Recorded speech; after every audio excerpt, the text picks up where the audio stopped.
Good morning student. आज हम लोग देखने वाले अनपेड सेलर। ठीक है, what is unpaid seller? A person who sold goods but has not received the full payment for the same. ठीक है, ऐसा पर्सन जिसने क्या किया है, गुड्स को क्या किया है, सोल्ड कर दिया है, बट उसे अभी तक की फुल पेमेंट रिसीव नहीं हुई है। दैट मीन्स उसको उसका कंसिडरेशन नहीं मिला है, तो उसे हम क्या कहेंगे, उस पर्सन को हम क्या कहेंगे, अनपेड सेलर। ठीक है, उस पर्सन को हम क्या कहेंगे, अनपेड सेलर। अनपेड सेलर जो है, ये सेल्स ऑफ गुड्स एक्ट 1930 जो है, इसके अंडर जो सेक्शन है 45 सब सेक्शन 1 में क्या दिया है, अनपेड सेलर के बारे में दिया है।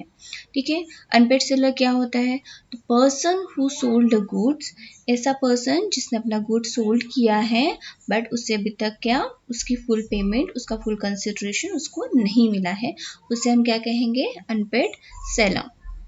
अब अनपेड सेलर तो है, बट वो अगर कुछ गुड्स उसने सोल्ड कर दिया तो उसको कुछ राइट्स तो चाहिए कि उसको उसकी फुल पेमेंट नहीं मिली है, तो उसके राइट्स जो है, rights of unpaired seller against the goods. ठीक है, उसके पास जो गुड्स है, ठीक है, जो उसने सोल्ड किया है, उसके अगेंस्ट में अगर उसको पेमेंट नहीं मिलती है फुल पेमेंट, तो वो क्या कर सकता है, उस गुड्स को वो क्या कर, उसके जो राइट्स है उसके बारे में बताया गया कि गुड्स के अगेंस्ट में उसके क्या राइट्स हैं। ठीक है, राइट टू लियन में क्या होता है, राइट टू लियन मतलब उस गुड्स को अपने पास ही रखना, इन पोजीशन। ठीक है, उसको अपने पास ही पोजीशन के लिए रखना, दैट मीन्स क्या होता है, right to lien. That means अगर सपोज कोई ए सेलर है, ठीक है, ए जो पर्सन है ये क्या है, सेलर है, और बी क्या है, बायर है। अब बी ने उसको क्या किया, पेमेंट नहीं दिया, तो ये क्या करेगा, उस गुड्स को अपने ही पोजीशन में रखेगा, उसे अपने पास ही रखेगा, वो उसे बी को नहीं देगा। ठीक है, the right to lien when after contract of a sale is performed by the seller but actual delivery is not affected. अभी उसने गुड्स उसको दिया नहीं है, दैट मीन्स जो सेलर है उसने उसको गुड्स अभी दिया नहीं है। क्यों नहीं दिया है, क्योंकि उसने उसको फुल पेमेंट नहीं की है। And if the buyer has not paid the price of goods, और क्या हुआ, अब इसने उसको, बी ने जो बायर है उसने उसको उसका उस गुड्स का प्राइस भी नहीं दिया है, then the seller is confirm with the right to lien. That means इस टाइम पे क्या करेगा, वो अपना कौन सा राइट यूज करेगा, राइट टू लियन का। Okay, then right of stoppage in transit. Right to of stoppage in transit मतलब उस गुड्स को वो क्या कर रहा है, उसने अभी किसके पास है, ए के पास ही, मतलब सेलर के पास ही वो गुड्स है, जब वो अब ये गुड्स उसको क्या कर रहा है, बी को, दैट मीन्स जो बायर है उसको वो क्या कर रहा है, भिजवा रहा है। ठीक है, डिलीवर्ड कर रहा है। राइट टू ट्रांजिट मतलब रास्ते में ही रोक देना।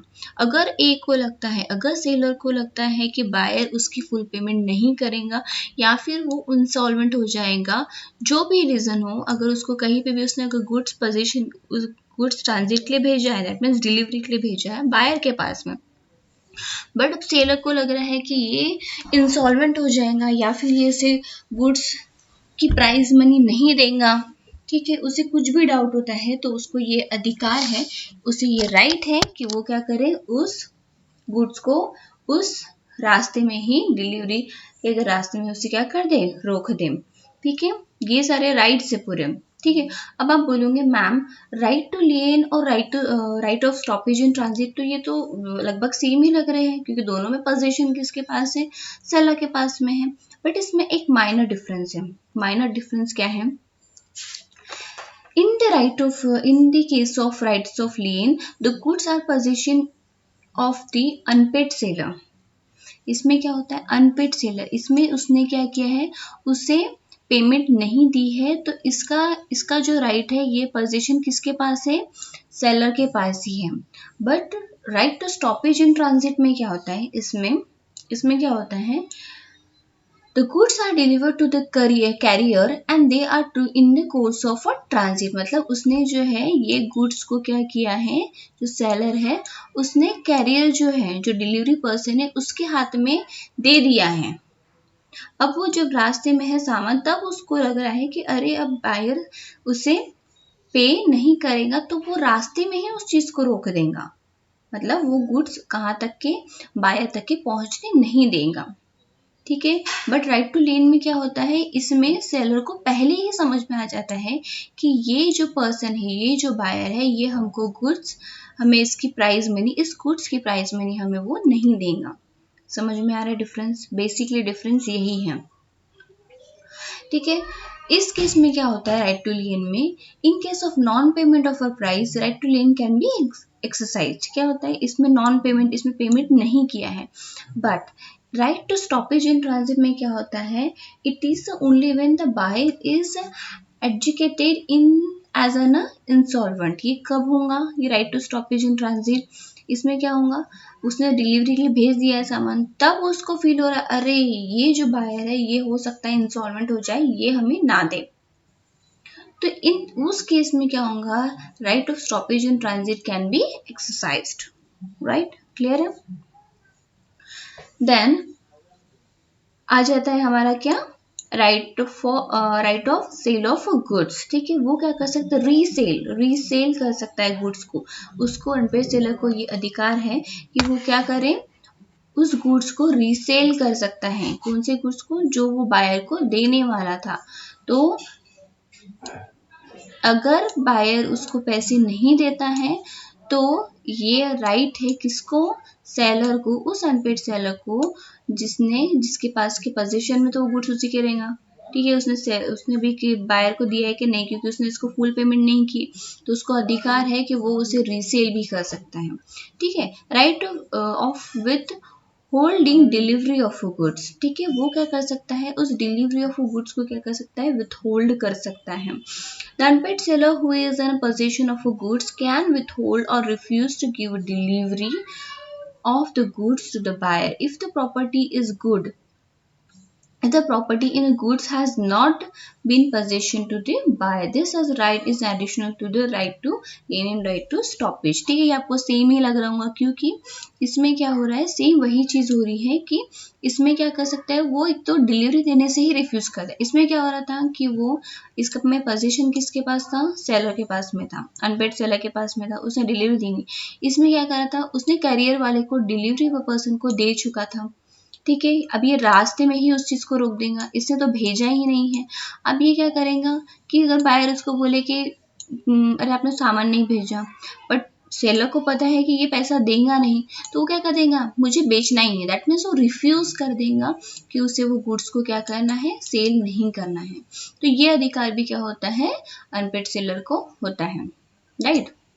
देन अब ये किसके अगेंस्ट है, right of the unpaid seller against the buyer, ठीक है। अगर बायर के अगेंस्ट में उसके राइट्स क्या हैं, बायर अगर उसे फुल पेमेंट नहीं करता है तो सेलर्स को क्या क्या राइट्स होते हैं, उस अनपेड सेलर को क्या क्या राइट्स होते हैं। First of all, right to file a suit to recover the price. सबसे पहले तो क्या, उसने अगर उसको गुड्स दे दिया है तो उसका पहला हक क्या बनेगा कि वो अपनी प्राइस मनी क्या करे, रिकवर करे, ठीक है। राइट टू कंपनसेट, कंपनसेशन उसको मिलना चाहिए, किसको, ये अधिकार है किसको, सेलर को, किसके अगेंस्ट में, बायर के अगेंस्ट में, कि अगर कोई भी उसको नुकसान होता है उस चीज में, ठीक है, उस कॉन्ट्रैक्ट में अगर उससे कोई भी नुकसान होता है तो वो क्या करे, उसे कंपनसेट करके दे। कौन कंपनसेट करके देगा, बायर, क्लियर है। Then right to suit for the claiming of interest, अगर बहुत टाइम तक उसने क्या बोला है, अब इसने दे दिया, सपोज ए जो सेलर था इसने गुड्स दे दिया बी को, अब बहुत टाइम हो गया, इसने इसका क्या किया, पेमेंट किया ही नहीं। तो अब इतने टाइम का जो उसको एक दिन में जो पेमेंट उसको करनी थी, अब उसने इसको क्या लगा दिया, महीनों साल लगा दिया। तो उतना पैसा किसके पास ब्लॉक है, उतना पैसा ब्लॉक है किसके पास, बी के पास में ब्लॉक है। तो बी क्या करेगा, ठीक है। अब बी के पास में वो पैसा ब्लॉक है तो ए क्या करेगा, उसका जो इंटरेस्ट मनी बनता है इतने साल का या महीनों का जो भी इंटरेस्ट मनी बनता है, ये इसके पास पैसा होता तो वो इंटरेस्ट लेता, तो उसके लिए भी क्या कर सकता है, वो क्लेम कर सकता है, क्लियर है, ठीक है। देन यहाँ पे हमारा खत्म हो जाता है क्या, सेल्स ऑफ गुड्स एक्ट, ठीक है। अब हम थोड़ा सा आगे देख लेते हैं पार्टनरशिप के बारे में, ठीक है। ये 5th चैप्टर है। तो अब ये कौन से, आज से हम देख रहे हैं पार्टनरशिप, क्या होती है पार्टनरशिप? कि कोई भी बिजनेस क्या होते हैं, 2 या मोर पर्सन क्या करते हैं, एक साथ उसको क्या करते हैं, कैरिड करते हैं, ठीक है, उस बिजनेस को चलाते हैं और उसके बदले में क्या करते हैं, वो शेयर करते हैं प्रॉफिट, ठीक है, एक अग्रीड अमाउंट में, ठीक है, यानी म्यूचुअल कंसेंट से अगर वो कोई ये करते हैं तो उसे हम क्या कहते हैं, पार्टनरशिप कहते हैं। अब पार्टनरशिप एक्ट कब आया था? 1932 में क्या हुआ था, ये पार्टनरशिप एक्ट 1932, और ये एनफोर्स कब हुआ था? 1 अक्टूबर 1932। कब हुआ था एनफोर्स? 1 अक्टूबर 1932। और ये अब इसकी डेफिनेशन देख लेते पार्टनरशिप की, जो सेक्शन 4 में दी है। किसके सेक्शन 4 में? इंडियन पार्टनरशिप एक्ट 1932 में। The relation between person who have agreed to share the profit of a business carried on by or any of them acting for all। क्या करे वो? एक ऐसा रिलेशन पर्सन्स के बीच में जिसमें वो एग्री करते हैं, क्या करेंगे वो? जो भी प्रॉफिट होगा उसको शेयर करेंगे और बिजनेस को चलाएंगे, जो भी उसमें रिलेटेड है वो दोनों की म्यूचुअल कंसेंट के साथ में। तो ये क्या हो गया हमारा? पार्टनरशिप। क्लियर है? अब टाइप्स ऑफ पार्टनर कैसे होते हैं, ठीक है, ये सारे टाइप्स दिए हुए कि इसमें पार्टनर जो रहते हैं वो किस प्रकार के होते हैं। तो पहला होता है स्लीपिंग पार्टनर, या फिर उसको बोलते हैं डोरमेंट पार्टनर। अब स्लीपिंग पार्टनर क्या होता है? जो एक्टिवली पार्टिसिपेट नहीं करता किसी भी बिजनेस एक्टिविटी में, जो एक्टिवली पार्टिसिपेट नहीं करता, उसे हम क्या कहते हैं? Sleeping partner. He only contribute the capital and take a share of the profit. ये क्या करता है? कैपिटल लेके आता है एक बिजनेस को चलाने के लिए। पार्टनरशिप फॉर्म में क्या होता है? सब अपने अपने जितने भी पार्टनर्स है उनके पास जितना भी पैसा है वो क्या लेके आते हैं? वो पैसा लेके आते हैं। उसे हम क्या कहते हैं? कैपिटल। ठीक है, वो अपना कैपिटल लेके आता है और क्या करता है? उसमें जो भी प्रॉफिट होगा, ठीक है, जो भी प्रॉफिट होगा उसे क्या कर लेगा? वो ले लेगा। बट वो क्या होता है? अभी स्लीपिंग पार्टनर है। स्लीपिंग पार्टनर मतलब वो एक्टिवली पार्टिसिपेट नहीं कर, बस उसने अपना कैपिटल ला लिया, ठीक है, बिजनेस में अपना कैपिटल लेके आ गया और बस हो गया। अब उसके जो प्रॉफिट शेयर कैसा रहेगा फिर इसका? जब ये पार्टिसिपेट उतना एक्टिवली नहीं कर रहा है तो इसका प्रॉफिट शेयरिंग कैसा रहेगा? एज कम्पेयर टू लेस रहेगा। किसके कंपेयर में? एक्टिव पार्टनर के, इसमें जो बिजनेस को एक्चुअल में रन कर रहे हैं। क्लियर है? देन आता है नॉमिनल पार्टनर। अब नॉमिनल पार्टनर क्या होता है? Nominal partner means person who lend merely his name reputation to the firm is called a nominal partner। पता है नॉमिनली मतलब जस्ट उसने अपना क्या दे दिया है? अपना नाम दे दिया है उस बिजनेस को, अपनी रेपुटेशन दे दी है। दैट मीन्स कि जैसे अगर मैं किसी अपन फ्रेंचाइजीज लेते हैं, ठीक है, फ्रेंचाइजी लेते हैं, जैसे अगर डोमिनोज की फ्रेंचाइजी ले ली तो इसमें क्या हो रहा है? डोमिनोज का नाम आ रहा है, ठीक है, क्या हुआ? उसमें पैसा किसने लगाया? मैंने लगाया, ठीक है, उस बिजनेस में मैं हूँ, मतलब कैपिटल मैं लेके आई, बट मैंने क्या किया? जस्ट उसका क्या किया? डोमिनोज का एक फ्रेंचाइजी ले ली। अब फ्रेंचाइजी मैंने डोमिनोज की ले ली तो ऑब्वियसली इसको कुछ ना कुछ तो हमें पे करना पड़ेगा। किसको? डोमिनोज वाले को। क्लियर है? तो उसे हम क्या कहते हैं? जो सिर्फ अपनी रेपुटेशन, अपना नाम ही लेके आता है फर्म का, ठीक है, जो तो उन्हें हम क्या कहते हैं? Nominal partner. He does not invest, he does not get a share of interest. ये क्या करता है? ना ही ये क्या करेगा? इन्वेस्ट करेगा। ये जो नॉमिनल पार्टनर है ये इसमें ना ही क्या करता है? इन्वेस्ट नहीं करता, सिर्फ अपना नाम दे रहा है। Does not get a share of interest. क्या शेयर ऑफ इंटरेस्ट ले रहा है? नहीं, शेयर ऑफ इंटरेस्ट भी वो नहीं ले रहा है, ठीक है। And it's not entitled to take part in a management. अब वो उसका जो मैनेजमेंट जो चला रहे, अगर मैं उसका रेपुटेशन, मैं उसका नाम यूज कर रही हूँ डोमिनोज का, तो वो उसमें वो भी नहीं देख रहा कि ये लोग ढंग से मैनेज कर रहे हैं नहीं। जस्ट उसने अपना क्या दे दिया है? जस्ट अपना एक रेपुटेशन वाला नेम दे दिया है। क्लियर है? But he is liable and like other partner to the third party. But ये क्या होता है? अगर कुछ गड़बड़ होती है, जैसे अगर मैं डोमिनोज के, ये क्या होता है? हमने फ्रेंचाइजी ले ली तो क्या मैं बनाऊंगी कि वहां पे जाके? नहीं, तो वो क्या करते हैं? हेल्प करते हैं, ठीक है। डोमिनोज वाला आएगा और वो क्या करेगा? अपना जो सामान है वो देगा। तो उसमें क्या हो रहा है? उसमें अगर कोई चीज किसी भी चीज के लिए अगर कुछ गड़बड़ी हो जाती है तो उस चीज के लिए वो लायबल जरूर रहेगा।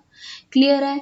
देन आ जाता है एक्टिव एंड ऑस्टेंसिबल पार्टनर। ठीक है, एक्टिव पार्टनर पता है जो हर डे टू डे मैनेजमेंट जो होता है पार्टनरशिप में, जो भी active part in the day to day management, तो उसे हम क्या करते हैं, जो एक्टिवली पार्टिसिपेट करता है उसे हम क्या कहेंगे, active partner. He conduct the business on behalf of all the partners.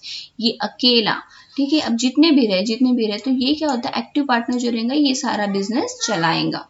ठीक है, डे टू डे ट्रांजैक्शन में जो भी मैनेजमेंट के या जो भी उसको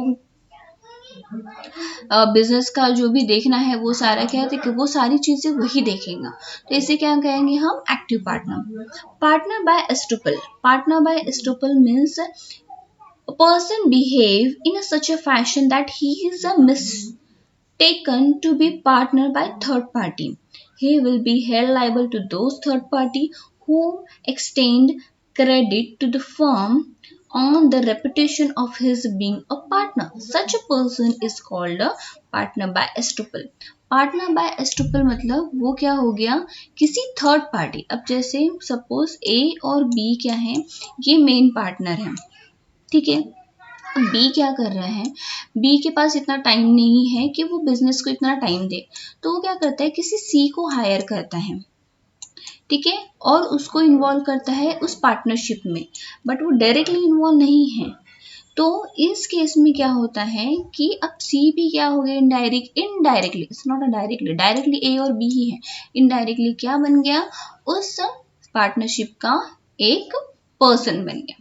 ठीक है, तो उस पर्सन को हम क्या कहेंगे, उसे हम कहेंगे पार्टनर बाय एस्टुपल।